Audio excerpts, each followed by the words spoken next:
Conspiracy Unlimited with Richard Syrett. On this episode, a magician and hypnotist says it's time for sleepwalking zombies to wake up to the dangers of mass hypnosis. If you can get the mass populace to go, oh dear, I don't want to die. So Greta is what David Icke would call a prime focal point for the problem, people becoming fixated on the idea there's a problem, so that then they react. And what greater way of stirring emotions than the child, and they assume a child's going to be innocent. They don't think that a child might be getting manipulated without their own knowledge. This podcast is brought to you by Reverse Speech Radio, a podcast committed to telling you the truth, the whole truth, and nothing but the truth.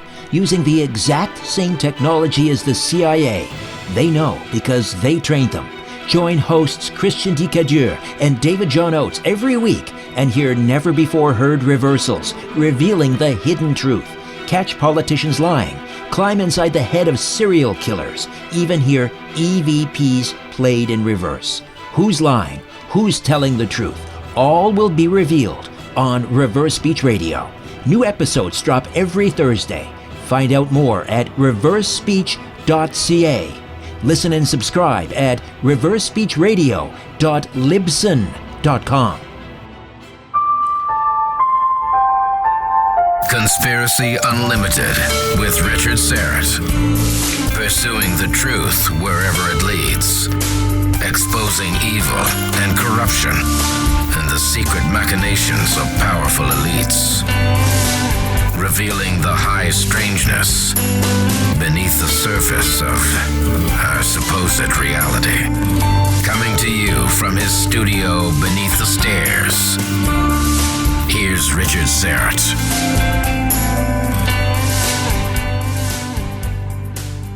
Welcome to your Wednesday. Jonathan Royle has been a lifelong performer, first with the circus, then as a magician, mentalist, stage hypnotist, and he's standing by to talk about brainwashing and mind control that's taking place on a massive scale through the mainstream media and other institutions. Before we get started, I want to mention a change that's occurred on my website, strangeplanet.ca, and I really hope you'll visit strangeplanet.ca. That's your portal to my weekly radio program, The Conspiracy Show, this podcast, Conspiracy Unlimited, my live events page, and much more. So now when you visit strangeplanet.ca, a little message is going to pop up. It's going to prompt you for your name and your email address. And that's going to register you for some really cool stuff. You'll receive my monthly newsletter, which I'm really excited about. That launches this month. It'll also qualify you for a monthly draw for some great Strange Planet merchandise, like mugs and tote bags and t-shirts, etc. So please visit strangeplanet.ca and register. It takes like 10 seconds. The newsletter is looking really great, and I think you're really going to enjoy it. Jonathan Royle is about to take you deep down the rabbit hole and explain how we've all been hypnotized in every area of our lives, from the cradle to the grave, via the banking system, through education, mainstream media, psychology, religion, politics, retail advertising, health, even the police system, and how we're being constantly hypnotized from all angles of our lives. Born plain Alex William Smith in August of 1975 into a showbiz family, Dr. Jonathan Royle, a.k.a. Lord Alex William Smith, made his stage debut at the age of 3 as Flap the Clown, and later as Alex Leroy. He became known as a magician and illusionist, mind reader and psychic entertainer, before becoming internationally known as Jonathan Royle, world-famous hypnotist. Jonathan is widely regarded as the world's leading expert on hypnosis, hypnotherapy, neuro-linguistic programming, stage hypnotism, magic, and mentalism. With a wide and varied career in both entertainment and therapy, Jonathan has carved an incredible reputation and fame around the world. He is featured in the new feature-length documentary, Extreme Danger, Extreme Hypnosis. Jonathan Royle, welcome to Conspiracy Unlimited. How are you? I'm great, thanks, Richard. Thanks for inviting me on. Hypnosis, as we know and understand, can entertain. It can be used for therapeutic reasons. When did you start to connect the dots that it was also being used, let's say mass hypnosis, to control us? Oh, now that's a really hard question, because it's been a journey from being born. 'Cause my background was a little bit odd. I was born on a travelling circus, and at the age of 3, I made my stage debut as Flap the Clown, and that led, trying to get my life story into a minimal amount of time, that led to me getting bullied at the schools that we used to go to in town to town, because I was seen to be like the odd one out. And that led to me wanting to rebel, because I blame my dad for me having got bullied, because the logic was I got bullied for being the odd one out, and it was his fault that I was born on the circus. But by that time, I'd got addicted to the sound of an audience applauding and laughing at the right times. It gave me that feel-good factor. So although I resented the performing because of the bullying, I craved that attention and adulation. So my hobby had become magic, kind of David Copperfield type magic. And so I started performing that instead of clowning, because then I felt I was rebelling against my dad. So I had that kind of sense of empowerment, thinking that if I do that, then I'm not the odd one out and I won't get bullied. But it didn't work, because I still got publicity doing the magic and stuff. And this strange route then led me into the arena of like mind reading and Uri Geller, like metal bending magic tricks. And what all these had in common, and the relevance to them of mind control, is that I very quickly discovered from an early age that things are not what they seem. For example, on the circus, I quickly discovered that some of the things you look at that look incredibly dangerous are actually relatively safe. And yet, ironically, some of the stuff that looks relatively safe actually has the potential to kill you. It's quite often the opposite way around. And so it is with magic as well that I moved into. You know, a magician's emphasis is to get you to think a certain thing is happening, but then while you're thinking that, something else entirely is going on. They call it misdirection. Psychics do, and yeah, I've made this quite clear. I believe that the vast majority of psychics, at least anyway, are frauds using emotional trickery, cold reading, and magician's tricks to give the impression of being psychic. Right. But again, it's misdirection. And having grown up around those things, I suppose it just became second nature for me to look at everything and think, okay, what's the trick in this? And so I started looking at newspapers, and at an early age, I'd realised, because I'd been featured in newspapers, and there'd be headlines for these stories, and then the story would go on and say I'd done the most amazing things, the most amazing, miraculous, magical feats the journalist claimed to have witnessed. And yet I knew it was a simple trick that anyone could buy in a magic shop in those days, and these days, obviously, you could buy it on the internet. And that, yeah, I presented it fairly well, but because the journalist wanted a story, they elaborated it, they added to it, they, well, frankly, for want of a better phrase, they lied, they created a false narrative. And I thought, well, hang on, if they can do that with an innocent magic trick to blow something out of proportion and make it sound like a miracle, what could they be doing with far more serious issues? And that's when I started digging, and I realised, hang on a minute, we'll take Rupert Murdoch, the media mogul, as an example. And I'm going to use British examples of newspapers, but this does apply worldwide. You can do the same experiment. In England, Murdoch publishes a daily paper called the Times newspaper that's supposed to be very kind of highbrow and respectable. And then there's the more of a mass market paper called The Sun, more of a tabloid, more for the man on the street rather than the banker. And what's interesting is, if you look at those on a daily basis, they report what's allegedly happening in the news. They both report what is apparently the same story, and yet they read completely differently. Different headlines, different ways of writing. And in fact, on some days you'll read it and one of them gives you the impression somebody is the winner of a situation, whereas the other newspaper gives the impression that it was the other person. Well, how can that be possible when the event's supposed to be news? It's supposed to be reporting truth and reality, and yet they're both giving a completely different story. And that's when you look at things like that, it became more obvious to me that, hang on a minute, this is being done purposely to manipulate, to push people's emotional hot buttons, and purposely to have them disagreeing with each other. So it's divide, conquer, and rule. Right.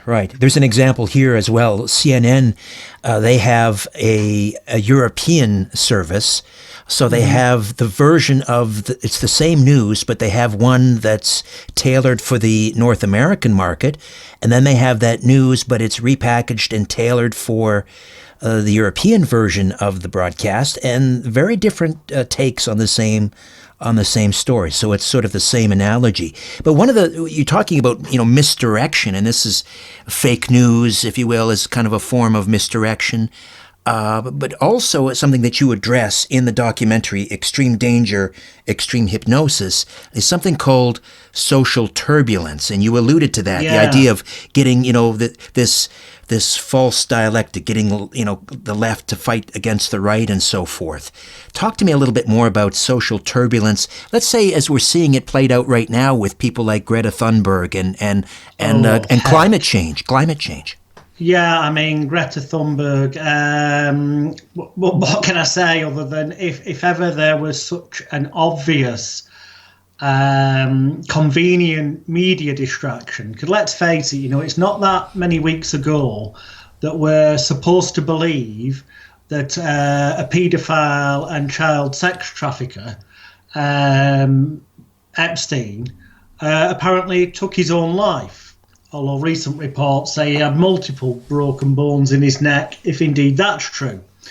And, there's links to royalty in England and major name celebrities worldwide. And suddenly there is no mention of this in the media. We're talking about a young girl who is clearly very passionate about climate change and thinks that, we're all going to die if we don't do anything.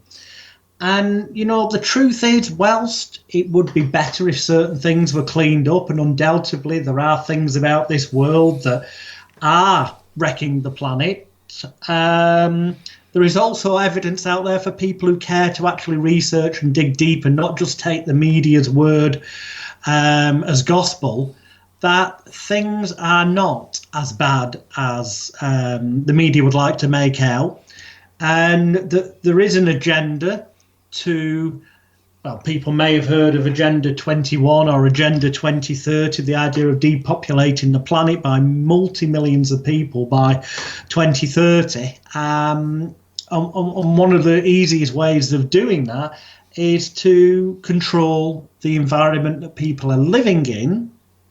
And if you can get the mass populace to go, oh dear, I don't want to die. So Greta is what David Icke would call a prime focal point for the problem, people becoming fixated on the idea there's a problem, so that then they react. And what greater way of stirring emotions than the child? Children and animals stir emotions more than most things, and they assume a child's going to be innocent. They don't think that a child might be getting manipulated without their own knowledge, in a kind of MK Ultra mind control, brainwashing way into saying and doing these things. I don't doubt for a minute that Greta truly, passionately believes every word she's saying from the script that's carefully been crafted for her.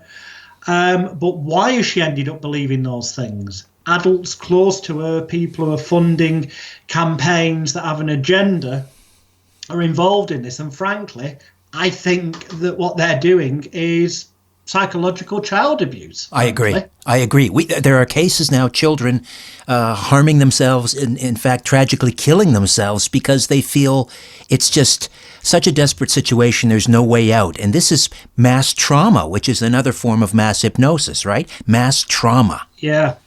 Well, there's mass trauma and there's social turbulence. And I mean, they're very similar. They're just slight different. Social turbulence is that idea of creating unrest in people. So the media feeds stories that, if we don't go to war in a certain country, then, that could be the end of the world, or it could lead to a war. So everyone panics and goes, yes, of course you must go there then, and make sure that we're all safe. The truth is that we'd have likely been safe anyway. When you dig deep and look, Iraq years ago was a prime example. Weapons of mass destruction, turned out there weren't any. When you dig deep, there's quite often lies being told, or a grain of truth is elaborated into something and blown out of proportion for the benefit of quite often the money men or the banksters or the politicians themselves. I mean, for example, Rupert Murdoch, you can quite easily check out as is a shareholder in Golem Mines in Syria. So is it any wonder that the Murdoch media are regularly pushing stories about Syria in that area and helping to brainwash the public into accepting the fact that it then becomes acceptable to them in their mind because they've had repetition of a message from the media that, that there's conflict in these areas and that we need to send the troops in. Well, no, we don't really. What they're after is taking over, as is often the case with these alleged wars, because there's oil there. So, there's all of these things. The media, you mentioned fake news before. I want to clarify. My definition of fake news is 99.9% of anything that newspapers print. Right. It's not just factual incorrection, it's omission, the error, it's deliberate, but yes. What they omit, what they leave out is more important than, let's say, factual inaccuracies and so forth. Both of them, actually, because, I genuinely believe, having been an insider, having worked in the past as an undercover journalist indirectly for some of the notorious papers in England, and I saw firsthand that they will fabricate completely made up stories, and they've been doing it for decades, and they're still doing it to this day. And then they'll take stories that are genuine and truthful, and rather than report them in a genuine and truthful manner, because their agenda is they want people to think a certain way and react in a certain manner, they will twist, manipulate and distort, and they will use keywords that will push people's emotional hot buttons, or they'll throw in a lie that makes out that this person particularly doesn't like a certain group of people. So the end game is always to cause some element of conflict and disagreement. That's why there's voting in politics. It's just an illusion. It doesn't matter who you vote for. At the end of the day, they'll end up doing whatever the money men at the real, deep state hidden behind the doors tell them to do, or they'll end up dead. But by giving the public this chance to vote, it gives them an illusion of freedom. And also it means that people get to choose, and they then get to argue. Well, these days, quite openly through social media. And while they're arguing about this, disagreeing about that, they're dividing a society. They're being distracted from all the freedoms that are being taken away from them, and all the dangerous things that are really going on, like 5G technology is getting passed off as being, a super duper faster version of 4G. And they're not, in the main, reporting the fact that actually it's a completely different technology that's been used in military warfare and can, cause severe illnesses and diseases.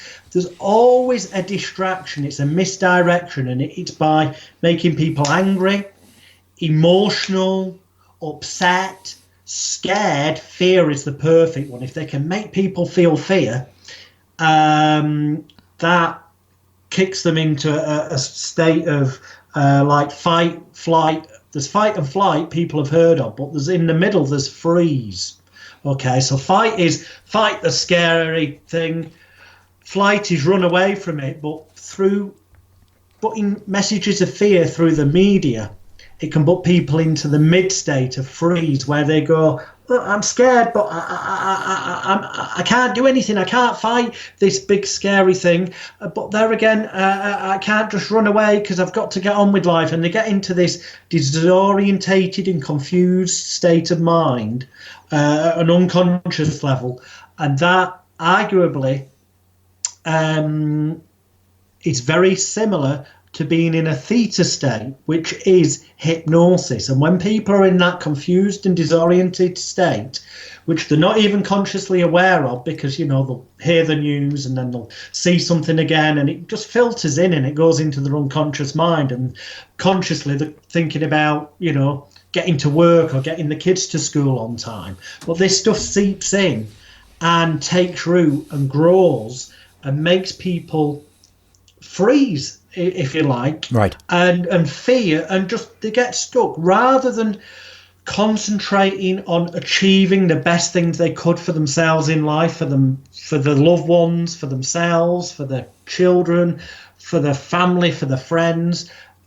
They get distracted and feel scared quite often, or anxious, or they find that they're suffering from stress or worry, or they realise that the bills are increasing and that the wages at work aren't. All of these things are part of the mass deception that interweave together to put the majority of the mass populace in a state where they either feel scared, confused, or they feel that there's something more in life, but they just don't know how to get it. And then a solution magically appears quite often. It can either be the solution of religion is offered to them, or the solution of, you don't need to feel scared if you vote for this, or if you agree to this happening in your neighborhood, and the solution actually is what the powers that be always wanted in the first place. More CCTV,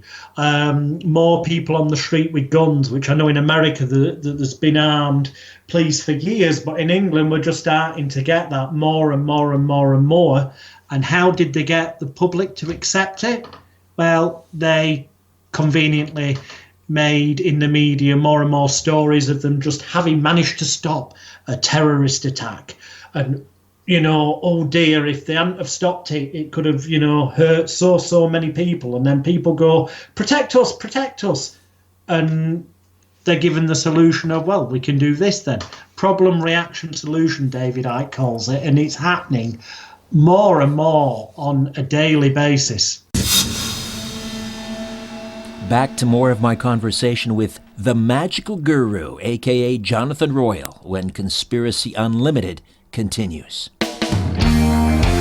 The people in my life have noticed a real change in me. Richard, you seem so calm, so relaxed, they say. Don't you ever get upset or stressed? Well, of course. I have twin boys, 13 years old. Of course I get stressed. We can't live without stress, but it's true. I'm far more calm, far more relaxed than I've ever been, despite an incredibly hectic schedule. And I'm pretty sure it has a lot to do with that eyedropper of liquid gold I take every day, CBD oil from Ancient Life Oil. It's made from organic, non-GMO industrial hemp, which is now legal in all 50 states. Do some research on the hemp plant. It's been around for 10,000 years. And did you know our bodies have what's called an endocannabinoid system, cannabinoid receptors, and CBD oil is a cannabinoid. It means our bodies are designed to consume cannabinoids. Our bodies need it, and they do a body good.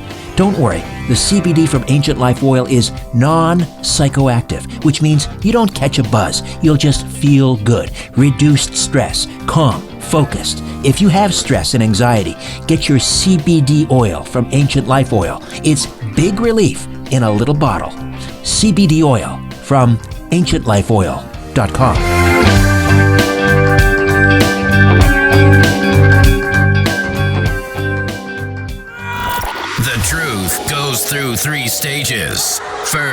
it is ridiculed. Then it is violently opposed. Finally, it is accepted as self-evident. Let me just read that again. I don't know what that means. Conspiracy Unlimited with Richard Syrett. Jonathan Royle is here discussing mass hypnosis. False flags, for example, have been around since ancient Rome. And yet they keep duping us. Not all of us. You can fool some of the people all of the time. But how do they do that? Is there something else at play here aside from misdirection? And is it the fluoride in the water? Is it some other type of mass neuro-linguistic programming? It's bits of everything, but one of the biggest things is that the more audacious and ridiculous something is, the less likely people in general are likely to accept the fact that it was purposely made to happen, or that it was purposely manipulated with an end game. Because if they were to accept that possibility, that particular audacious, ridiculous thing, for example, let's say 9/11, there's overwhelming evidence out there that there were explosives used. There's pilots for 9/11 Truth, and there's a whole bunch of other people, experts in their field, that without a doubt there were explosives involved, and it didn't happen the way the official narrative is. And people did stand to gain financially.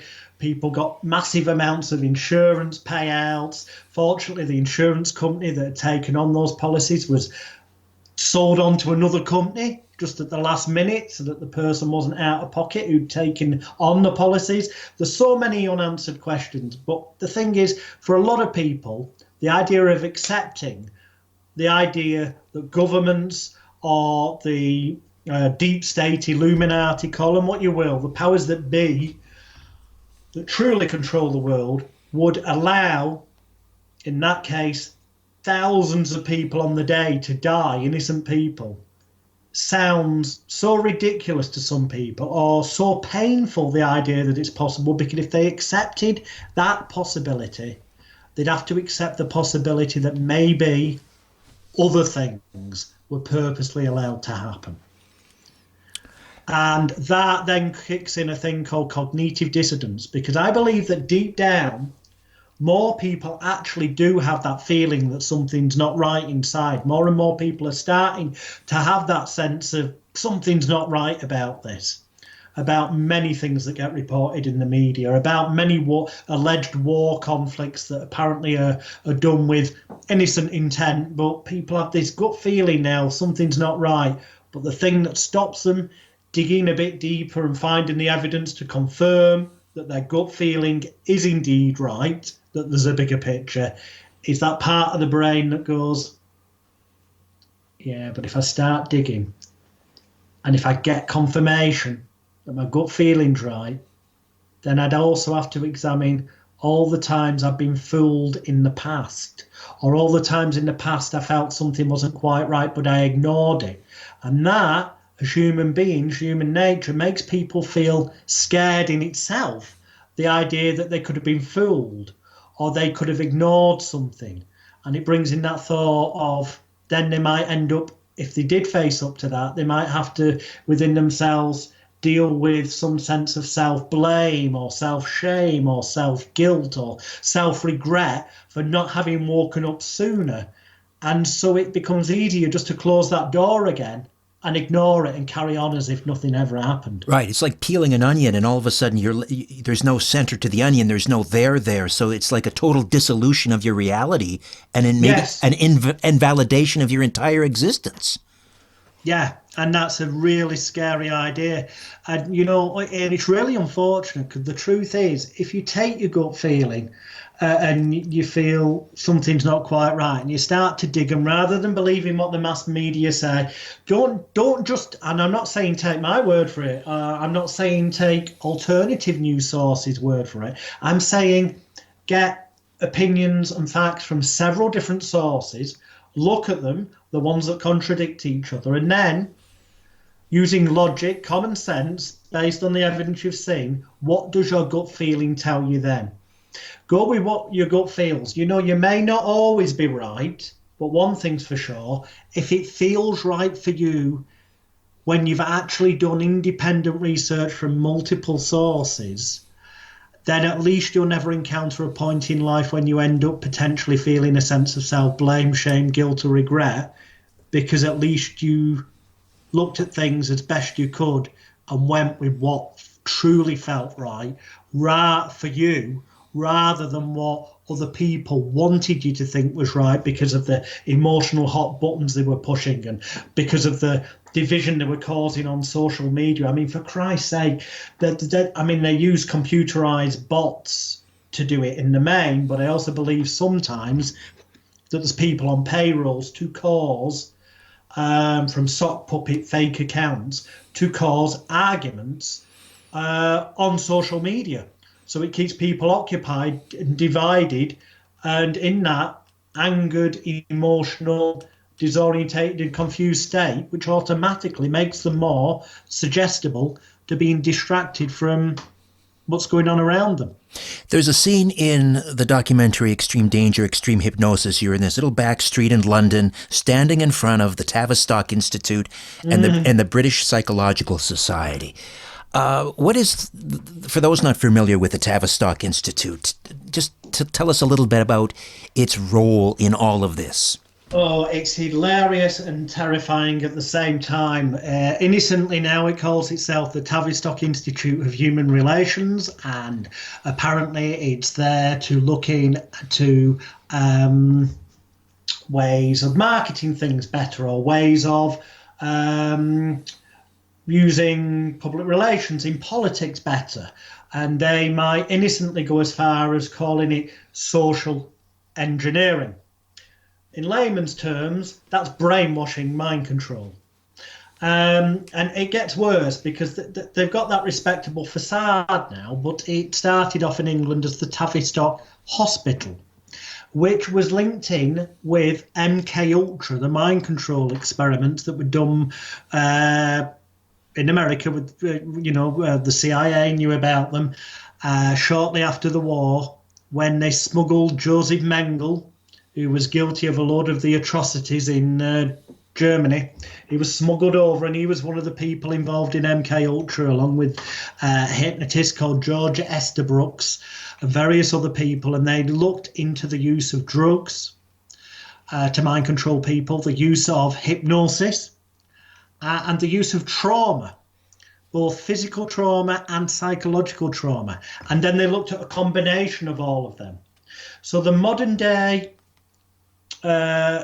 allegedly respectable facade of the Tavistock Institute of Human Relations actually traces all the way back to electric shocks, sexual abuse, trauma, physical abuse, trauma, use of drugs and hypnosis in MK Ultra experiments. It starts back there. And what's also quite scary is that the Tavistock Institute is in the exact same building as the British Psychological Society, which is the British kind of trade union for psychiatrists and psychologists to join, who are people who follow DSM-5 currently, the Diagnostic and Statistical Manual of Psychological illnesses and diseases and all that, which is what they look at to prescribe drugs to people who've got alleged mental illnesses. I say alleged because they're just labels and names. And if you look at older editions of DSM, they were very thin. And over the years, they realized to sell more drugs, they needed to create more labels and tags to justify subscribing drugs to people, prescribing them. And so they sat down, a committee of people sit down and they make up names. And this is not a conspiracy theory, it's a fact. You can just search and you can find that they openly admit a committee of people get together and they make up names and new diagnosis so that they can justify prescribing drugs, because they're in the business of creating customers, not cures. And it's quite scary that they're linked, they're in the same building Right. So here is a perfect example of what we were talking about earlier, this Hegelian dialectic, create the disease in order to offer the cure. So they whoever they are, the owners of the system, have cultivated this tremendous age of anxiety, social turbulence, mass trauma. But don't worry, we have a pill for it. Yeah, so they can profit out of that, but also then quite often these pills, chemical pills, obviously have side effects of making people more docile or not thinking as clearly. And that's effectively what they're doing to a degree, is drugging the population as best they can. The thing often thrown at conspiracy theorists is, they go, oh, you're going to tell me not to, brush my teeth because the fluoride's going to dull my brain. Well, there's some evidence that actually, fluoride does crystallize the secretions given out by the pineal gland, in the brain, which is like the pine cone, the psychic third eye, some people refer to it as. And there is evidence that too much fluoride in your system crystallizes that, and that makes you think less clearly and makes you more suggestible. But on a bigger scale, if they can get chemical drugs into your system under the premise that it's to help you, problem, reaction, solution, then it makes them even easier to control people. Extreme danger, extreme hypnosis. Jonathan, how do we see this documentary? Well, at the moment, fortunately in America, you can go on Amazon.com. In England, it's Amazon.co.uk. There's a few places in the world where, unfortunately, at the moment, Amazon, for some reason, won't stream it as an Amazon Prime video or let you download it.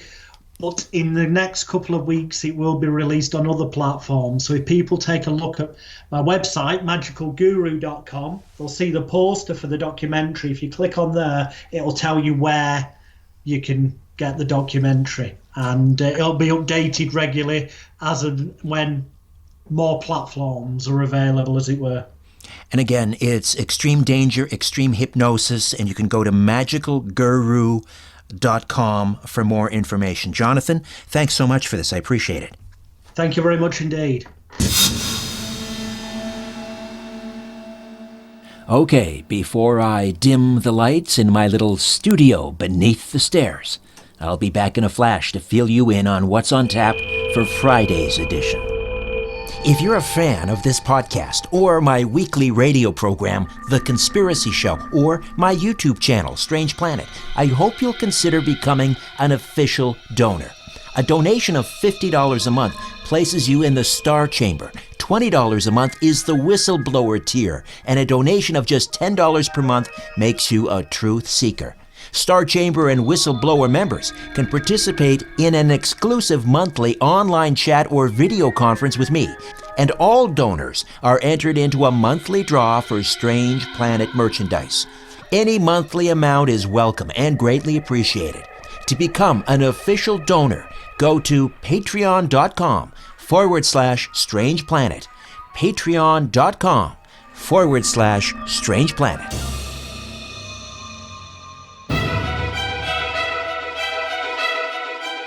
Coming up next time, a self-proclaimed member of the Illuminati discusses her abilities as an open channel, which she says allows her to communicate with aliens and interdimensional beings.